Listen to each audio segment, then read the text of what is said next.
ঘন ঘন লোডশেডিংয়ে অতিষ্ঠ মেহেরপুরের মানুষ।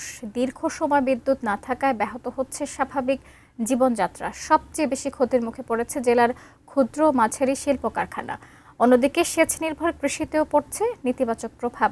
এ নিয়ে আরও বিস্তারিত জানাতে যুক্ত হচ্ছেন মেহেরপুরের প্রতিনিধি জুলফিকার আলী কানন। কানন, এই যে স্বাভাবিক জীবন ব্যাহত হচ্ছে লোডশেডিংয়ের কারণে, এর প্রতিকার কি এবং জেলা প্রশাসন এ বিষয়ে কি বলছে একটু জানাবেন?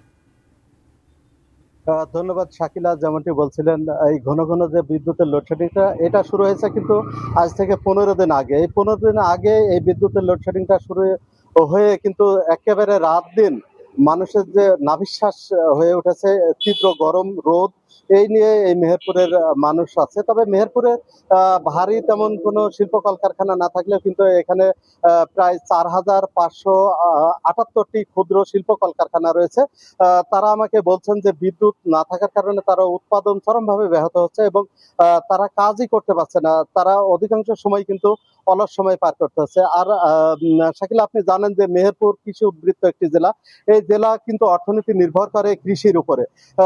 এই লোডশেডিং এর কারণে মেহেরপুর জেলায় যে সেচ শিল্পগুলো রয়েছে, এই সেচ যন্ত্রগুলো কিন্তু বিদ্যুতের কারণে অনেকটা কিন্তু এখান থেকে চাষবাস তারা করতে পারছে না।